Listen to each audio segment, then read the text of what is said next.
ભરૂચના અમલેશ્વર ગામની સીમમાં આવેલી વિન્ડ ફાર્મના સ્ટોર રૂમમાંથી થયેલી કેબલ ચોરીનો ભેદ ક્રાઇમ બ્રાન્ચે ગણતરીના દિવસોમાં ઉકેલી 5 આરોપીને રૂપિયા 1 લાખથી વધુ મુદ્દામાલ સાથે ઝડપી પાડ્યા છે।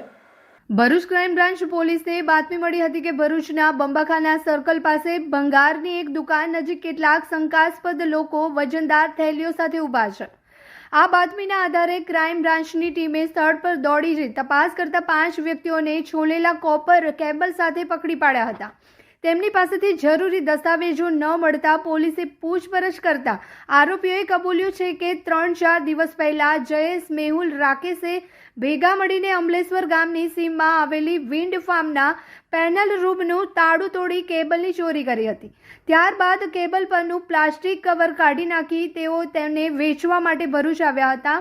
વિજય વસાવા નામના વ્યક્તિની મદદથી તેઓ નઈમ પટેલની ભંગારની દુકાને માલ વેચવા પહોંચ્યા હતા ત્યારે તેઓ પોલીસના હાથે ઝડપાઈ ગયા હતા। પોલીસે આરોપી પાસેથી રૂપિયા 79,158 કિલોગ્રામ કોપર વાયર અને 6 મોબાઈલ ફોન મળી કુલ રૂપિયા 1,03,500નો મુદ્દામાલ જપ્ત કર્યો છે। આ પાંચેય આરોપી જયેશ રાવજીભાઈ વસાવા, મેહુલ રાજુભાઈ વસાવા, રાકેશ ગોવિંદભાઈ વસાવા, વિજય અર્જુનભાઈ વસાવા અને નઈમ ઇલિયાસ પટેલ વિરુદ્ધ કાયદેસરની કાર્યવાહી હાથ ધરી છે। તેમને ભરૂચ તાલુકા પોલીસ સ્ટેશનના હવાલે કર્યા છે।